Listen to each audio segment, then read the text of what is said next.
नमस्कार दोस्तों। देखिए, एक बहुत ही अपने जो ग्लोबल मार्केट्स है इसमें बहुत बड़ा एक डेवलपमेंट हुआ है, उसको आपको यहाँ पे जानना बहुत ज़रूरी है। उसका इम्पैक्ट इंडियन मार्केट्स पे भी पड़ने वाला है और आपको जानना ज़रूरी होगा कि इस तरह की इंडियन मार्केट्स में कौन सी एक कंपनी निकल सकती है। तो जी हाँ, बात कर रहा हूँ एनवीडिया की। एनवीडिया में देखिए, अगर आप इनका मार्केट कैप देखेंगे तो यहाँ पे 3.335 ट्रिलियन डॉलर है दोस्तों। ये ट्रिलियन डॉलर है, मतलब इंडियन इकोनॉमी अभी इंडियन जीडीपी आप कह सकते हैं 2 साल पहले इतनी थी। तो उतना इनका मार्केट कैप हो चुका है और ये दुनिया की सबसे बड़ी कंपनी बन गई है। तो ये एक बहुत बड़ा डेवलपमेंट हुआ है। एनवीडिया अगर आप देखें तो एक टेक्नोलॉजी कंपनी है जो कि बेसिकली चिपसेट, यहाँ पे ग्राफिक सेट बनाती है। और दूसरे नंबर पर कौन आ गया? माइक्रोसॉफ्ट। अगर आप देखें माइक्रोसॉफ्ट का लगभग 3.31 है। तो दोस्तों ये यूएस मार्केट की कंपनीज़ हैं। अगर मैं आपको पूरी लिस्ट दिखाऊं कि दुनिया में कौन कौन सी बड़ी कंपनीज़ हैं, तो यहाँ पे अगर आप देखें तो एप्पल आपको दिख जाएगा। यहाँ पे एप्पल तीसरे नंबर पे, फिर गूगल चौथे नंबर पे। इनका भी अगर आप मार्केट कैप देखें तो 2.17 ट्रिलियन डॉलर के आसपास है। अमेजॉन, फिर आपको सऊदी अरामको दिखेगी, कुछ साल पहले इसका आईपीओ आया था। दुनिया की सबसे बड़ी यहाँ पे क्रूड ऑयल निकालने वाली कंपनी। इसके अलावा मेटा मतलब फेसबुक। तो देख सकते हैं आप दोस्तों, 5 में 4 तो टेक्नोलॉजी वाली ही हो गई कंपनीज़। तो फोकस आप करिए दोस्तों, टेक्नोलॉजी पे ज़रा ज़्यादा फोकस करिए। इंडियन कंपनीज़ भी हैं टेक्नोलॉजी सेक्टर में, लेकिन वो एक तरह से आप कह सकते हैं सिर्फ लेबर टाइप का काम कर रही हैं, ठीक है। अगर हम बात करें टीसीएस, इन्फी, विप्रो या फिर एचसीएल टेक की, तो ये डेवलप मार्केट के लिए क्या करती हैं? लेबर सप्लाई करती हैं। इसमें कोई बुरी बात नहीं है। हम देखिए, एक इमर्जिंग मार्केट है हमारे पास, हमारे रिक्वायरमेंट्स अलग है, हमारी ज़रूरतें अलग हैं।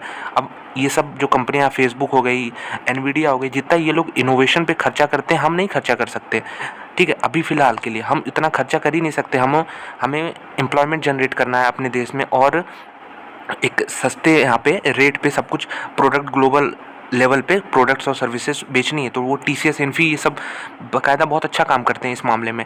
तो हमें फोकस करना है कि ऐसी इंडिया में कौन सी टेक्नोलॉजी कंपनी है जो कि इनोवेशन पे खर्चा करे, ठीक है। इनोवेशन मतलब कोई नया चीज़ यहाँ पे मार्केट में डेवलप करने की कोशिश करे जो आगे चल के बहुत बड़ा जिसका स्कोप हो सकता है। तो ये इस वीडियो में हम लोग जानने की कोशिश करेंगे। और मैं अगर आपको लिस्ट दिखाऊं तो बर्कशायर यहाँ पे देख सकते हैं, ये कंपनी है। और एक एली लिली कंपनी है यहाँ पे, तो फ्रांस की मेरे ख्याल से ये ताइवान सेमीकंडक्टर जो बहुत सबसे बड़ी सेमीकंडक्टर। तो अगर अब मैं लिस्ट दोस्तों ये नीचे चलता जाऊँ ना, टेस्ला भी दिख जाएगी आपको। तो इंडियन कंपनी जो सबसे बड़ी कंपनी है कौन सी है? सबको मालूम है, रिलायंस है। तो रिलायंस का मार्केट कैप कितना? अभी देखिए, ये सब 400 बिलियन डॉलर की मार्केट कैप है। पीएनजी की, ओरेकल की 400 है, जहाँ पे अगर देखें तो ओरेकल की इंडियन सब्सिडी भी यहाँ पे, इंडियन जो कंपनी है वो भी लिस्टेड है। तो ये सब मैं यहाँ पे लिस्ट को स्क्रॉल करते रहा हूँ यहाँ पे, हालांकि बहुत छोटा आपको दिख रहा होगा, फिर भी अब देख सकते हैं कि कितना नीचे। अभी तक इंडिया की एक भी कंपनी नहीं आई है। अब आई है company Reliance industries 240 billion dollar की, जो कि इंडिया की सबसे बड़ी कंपनी है। वो दुनिया में किस पोजीशन पे आप खुद देख सकते हैं, काफ़ी नीचे है, ठीक है। टॉप 20 में भी नहीं है ये। यहाँ पे आप देख सकते हैं टॉप 20-25 में नहीं है ये अभी कंपनी। तो ये स्कोप है दोस्तों इंडियन मार्केट्स में। ये स्कोप है कि अभी ग्रोथ की अपॉर्चुनिटीज़ काफ़ी है और इंडिया कॉपी बिल्कुल सेम यूएसए मॉडल को ही करेगा, ठीक है। तो जैसे यूएसए की कंपनीज आपको टॉप पे दिख रही हैं, खासतौर पे टेक्नोलॉजी वाली कंपनी, तो इंडियन मार्केट्स में भी आपको ऐसी कंपनीज ढूंढनी होंगी जो आने वाले 10, 15, 20 साल में इस तरह का आपको यहाँ पे दिखा पाएँ कि मतलब कैपेबिलिटी हो उनके पास इतना ये सब करने के, मतलब सोचने की क्षमता एटलीस्ट हो। तो इस उपलक्ष्य में मैंने जो कंपनी यहाँ पे देखा है, जो सबसे फिट मुझे लगा कि ये कंपनी ने इस कॉन्टेक्स्ट में सबसे ज़्यादा फिट हो रही है, तो वो मैं आपको बताता हूँ। देखिए, मैं आपको यहाँ पे सीधे नाम बता रहा हूँ, टाटा टेक्नोलॉजीज़। देखिए, टाटा टेक्नोलॉजीज़ मुझे लगा कि देखिए, मैं अभी भी बता रहा हूँ, मैं एनवीडिया, एप्पल, माइक्रोसॉफ्ट, गूगल से कंपैरिजन कर ही नहीं रहा टाटा टेक्नोलॉजीज़ की, और कर भी नहीं सकता, ठीक है। कोई इंडियन कंपनी की कंपैरिजन नहीं कर सकता। लेकिन अगर मैं कुछ उम्मीद रखूँ कि आगे चल के ये जो कंपनीज़ हैं इनके फुटपाथ को कौन फॉलो करके एटलीस्ट उस रास्ते पे चल सकती है, तो मुझे सबसे सटीक जो लगा वो टाटा टेक्नोलॉजीज़ लगा। टीसीएस, इन्फी, विप्रो मैंने बताया इनका मॉडल क्या है, शुरू में ही बताया। तो वो मुझे नहीं सही लगा कि ठीक है, इनका भी काम है, ऐसा नहीं कह रहा हूँ कि ख़राब काम हो गया, लेकिन अगर साइज़ यहाँ पे अगर ये है और बहुत बड़ा साइज़ करना है तो वो इनोवेशन से होगा, जो कि एनवीडिया जैसी कंपनी खर्च करती है, एप्पल खर्च करता है अपने यहाँ पे प्रोडक्ट्स पे, सर्विसेज पे। तो वो किसकी औकात है करने में इंडिया में? तो वो एक कंपनी मैंने यहाँ पे देखी जो सबसे फिट लगी, वो मुझे टाटा टेक्नोलॉजीज़ की लगी। करंट भाव 1,027 पे है, ठीक है। ये आईपीओ प्राइस है, अभी भी जो आईपीओ प्राइस था इसका वहाँ से काफ़ी ऊपर है, ठीक है। लेकिन आईपीओ प्राइस से क्या मतलब, बहुत लोग को आईपीओ में मिलता नहीं है। कंपनी लिस्ट हुई, ऊपर 1400 तक गई, उसके बाद फिलहाल अब एक डाउनवर्ड चैनल में ट्रेड कर रही है, यहीं पे फंसी हुई है। और अगर देखें लोअर हाइज लोअर लोज बनाते हुए नीचे बढ़ रही है। अभी फिलहाल देखें तो इसके ऊपर क्लोज हुआ नहीं है, गया जरूर था इंट्राडे में। अगर देखें तो ये पिंक लाइन के ऊपर गया जरूर था, लेकिन क्लोज नहीं हुआ है। तो इसको आप एक्सटेंड भी कर सकते हैं यहाँ पे थोड़ा सा। अगर एक्सटेंड करेंगे तो आपको पता चलेगा कि ये फिर से ऊपर से नीचे घूम रहा है। तो अगर हम यहाँ पे जूम करते हैं तो पता चलेगा कि ये जो लेवल यहाँ पे देख सकते हैं, फिर से रेजिस्टेंस लिया और फिर से ये नीचे घूम रहा है। तो एक जोन में फंसा हुआ है ये। अभी अगर हम टेक्निकल्स की बात करते हैं तो ये एक जोन में फंसा हुआ है। अगर नीचे आता है इस बार तो ये लेवल अट्रैक्टिव होगा यहाँ पे बाइंग करने का। ये लेवल है कितने का, अगर एग्जैक्ट हम बात कर लेते हैं तो ये अराउंड 980 के अराउंड है। देखिए 4 जून का लो भी 980 के अराउंड है। तो हालांकि अभी भी अगर आप देखें 1027 कोई बुरा प्राइस नहीं है। जो ऊपर के लेवल पे लोग खरीदें उनसे तो काफ़ी अच्छा है, आपको भाव मिल जाएगा। लेकिन 980 तक 990 तक भी आ सकता है ये। तो टाटा टेक्नोलॉजीज़ मुझे उस कॉन्टेक्स्ट में सबसे फिट लगा। अभी मैं इस कंपनी करती क्या है और क्यों ऐसा मुझे लग रहा है, ये सब कुछ आपके सामने यहाँ पे रखने वाला हूँ। तो सबसे पहले फोरकास्ट दिखा देता हूँ। तो टारगेट प्राइस अभी कुछ खास निकल के नहीं रहा, 8 लोग इसको कवर कर रहे हैं। सबसे बड़ा टारगेट 1410 का, सबसे छोटा टारगेट 700 का है। तो इतना बड़ा वेरिएशन है, 700 रुपये का मतलब बहुत बड़ा वेरिएशन है। ये पूरा आधा यहाँ पे दिख जाएगा। तो ये चीज़ है कि यहाँ पे टारगेट प्राइस अभी निकल के नहीं आ रहे हैं। कंपनी परफॉर्मेंस देगी तो यहाँ पे सब कुछ सही लगेगा आपको भी। अगर आप देखें 2026 का ईपीएस जो अनुमान है वो 27 रुपये एटलीस्ट ये जनरेट कर लेंगे। ये है 2026 का। तो 27 इंटू अब कितने का मल्टीपल देंगे, अब मान लीजिए 50 का मल्टीपल दे रहे हैं इसको, तो कितना हो गया यहाँ पे। अगर आप देखें तो 1850 का भाव, ये 2026 की बात कर रहा हूँ, ठीक है। तो देखिए पूरा कैलकुलेशन है। अगर 27 का ईपीएस आता है और मार्केट इसको 50 का वैल्यूशन देता है तो मैं बता रहा हूँ, अगर 27 का वैल्यूशन मान लीजिए ईपीएस आ गया, कंपनी 27 रुपये कमा ली 2026 में, लेकिन मार्केट ने उसको वैल्यूशन दिया है यहाँ पे कह दीजिए 40 का पी दिया है यहाँ पे मल्टीपल। तो यहाँ पे आप देखते हैं 1080 का यहाँ पे भाव यहाँ पे आएगा। तो ये चीज़ है, बहुत बड़ा यहाँ पे फ़र्क है दोस्तों। यहाँ पे 1850 भी नहीं होगा, माफ़ कीजिएगा, यहाँ पे 1350 होगा, ठीक है। तो ये 1350 हो जाएगा, जो कि अगर आप करंट भाव से देखें तो 30% के आसपास की तेज़ी 2026 तक यहाँ पे 2026 तक यहाँ पे देखने को मिला। तो ये मैं बता रहा हूँ कि ये लॉन्ग टर्म का प्ले है, मतलब एटलीस्ट 8-10 साल वाला प्ले है ये टाटा टेक्नोलॉजीज़।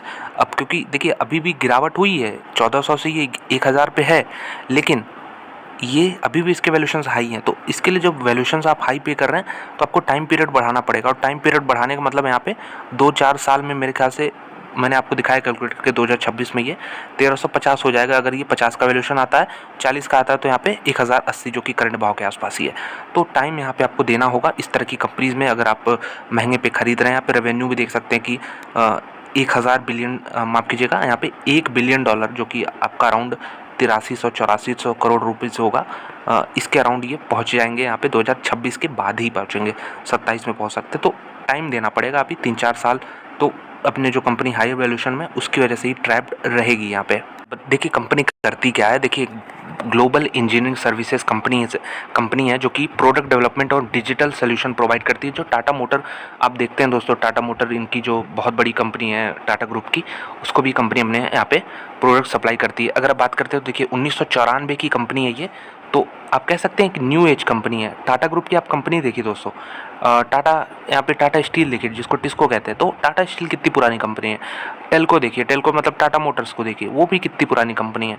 और अगर आप टाटा ग्रुप में जाएंगे, टाइटन देखिए, टाइटन भी काफ़ी पुरानी कंपनी है। तो ये सब जो हैं पुरानी कंपनी, उसमें न्यू एज हम कह सकते हैं कि 1994 की है, तो ठीक है, बहुत पुरानी नहीं है। और नए पुराने से कोई मतलब नहीं होता, इनोवेशन पे फोकस होना चाहिए, वो मेन फैक्टर है। टाइटन ने अच्छा किया है, नए दौर में एंट्री लेने के बाद बहुत सारे प्लेयर जो थे टाइटन के सामने वो ख़त्म हो गए। तो टाइटन ने अच्छा किया है, ट्रैक रिकॉर्ड अच्छा रहा है।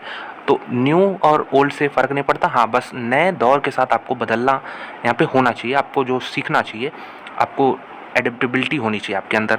तो देखिए इनका जो प्राइमरी, अगर हम बिजनेस लाइन की बात करें तो आउटसोर्स इंजीनियरिंग सर्विस प्रोवाइड करना, digital transformation service to global manufacturing clients.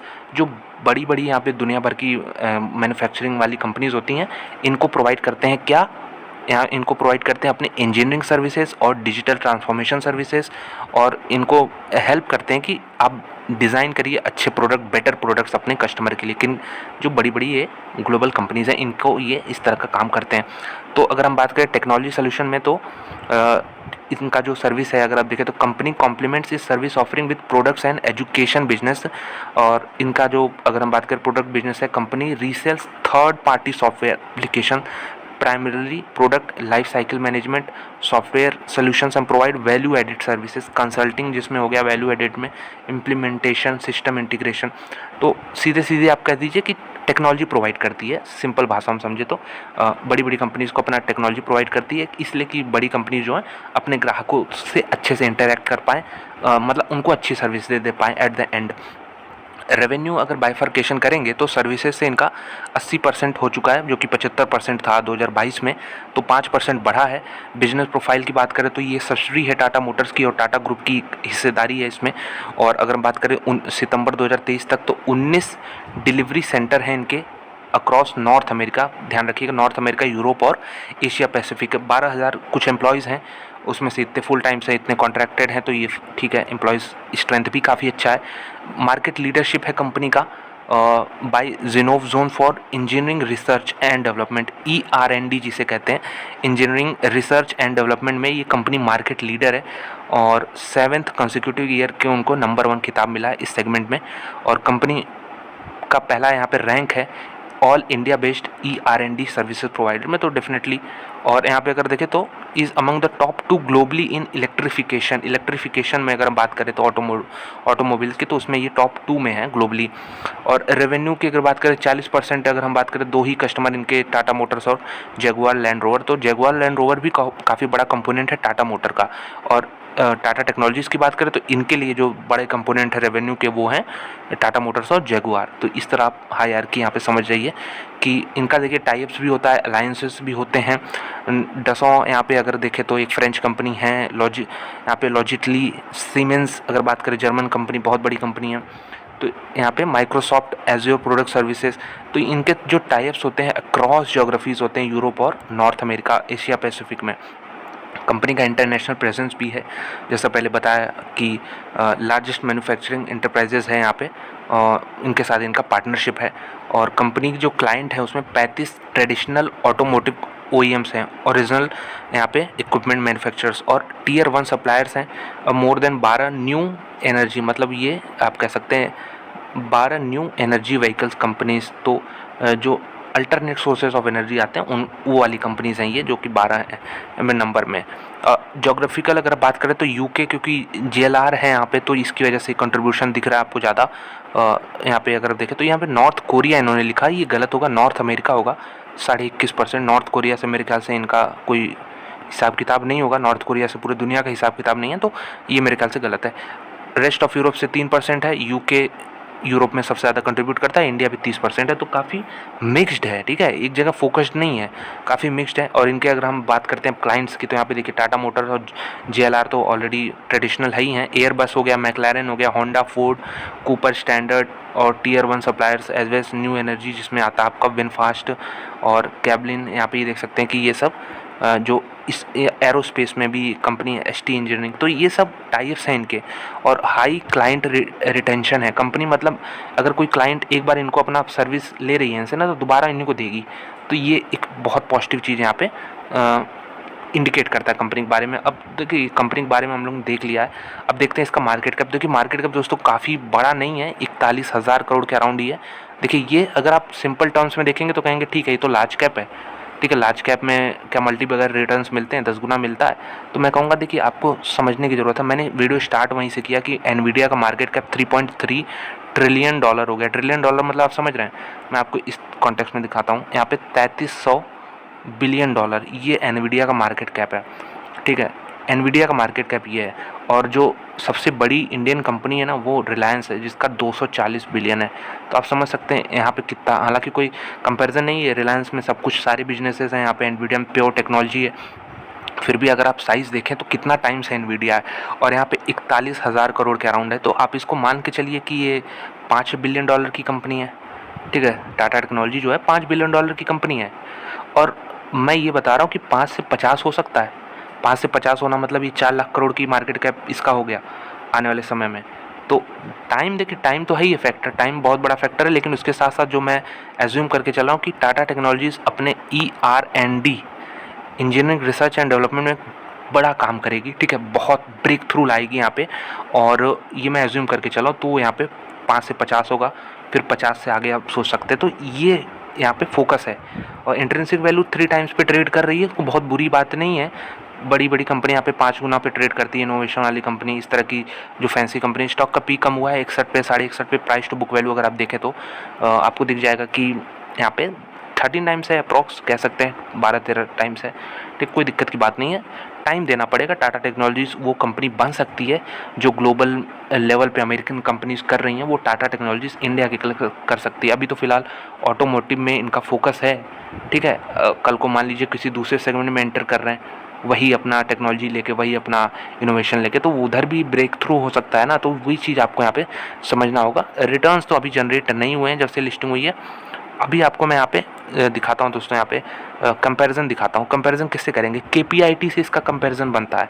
KPIT का P 70 है, मार्केट कैप बिल्कुल सेम है KPIT का भी। KPIT देखिए 19 टाइम बुक पे ट्रेड करता है। इसके अलावा कोफोर्ज हो गया, साइंट हो गया, ये सब कहें तो मीडियम साइज़ की कंपनीज़ हैं, जो कि अगर आप इन बात करते हैं तो सॉफ्टवेयर सेगमेंट की हैं IT में, ये सारी कंपनीज़। ओरेकल अगर देखें तो ग्लोबल लेवल पे कंपनी है ओरेकल, जो कि बहुत बड़ी कंपनी है। मैंने आपको लिस्ट में शुरू में दिखाया कितनी बड़ी कंपनी। इनका जो इंडियन अगर कंपनी देखें तो वो $10 बिलियन की है, $10 बिलियन की है। भी टाटा टेक्नोलॉजीज $5 बिलियन की कंपनी है। तो ये चीज़ आपको इस सेंस में समझना होगा कि स्कोप क्या है, ठीक है। स्कोप अगर एनवीडिया इतनी छोटी सी इतनी बड़ी कंपनी बन सकती है, माइक्रोसॉफ्ट बन सकती है, एप्पल बन सकती है, तो इंडियन टेक्नोलॉजीज कंपनी में क्या दिक्कत है? उनको भी तो कुछ ना कुछ करना होगा, उनको भी तो बनना होगा कि कब तक ये TCS, इन्फी, SCL टेक जैसे यहाँ पे अगर कह सकते हैं तो जो इतने लोग को एम्प्लॉयमेंट देते हैं, उनकी सैलरी भी काफ़ी लो रहती है। तो उस मॉडल पे कब तक चलेंगे? इनोवेशन करना होगा इंडिया को भी, और वो अगर कोई लीड करेगा तो वो टाटा टेक्नोलॉजीज़ हो सकता है यहाँ पे। अब कोई श्योर नहीं है कि यही होगी, लेकिन मेरे ख्याल से जितनी इंडियन कंपनीज लिस्टेड है उनमें सबसे बढ़िया आपको यही बेट दिखने वाला है। अगर आप इस चीज़ पे बेट करेंगे इंडियन टेक्नोलॉजी इनोवेशन को कौन लीड करेगा, तो टाटा टेक्नोलॉजीज़ के अलावा मेरे ख्याल से कोई दूसरा ऑप्शन आपको यहाँ पे नहीं दिखेगा। तो यही था वीडियो टाटा टेक्नोलॉजीज़ पे। इसको थोड़ा सा स्टडी पे ज़रूर लगाएं यहाँ पे, और इसको थोड़ा सा देखते रहें ध्यान से, आगे क्या करता ही है।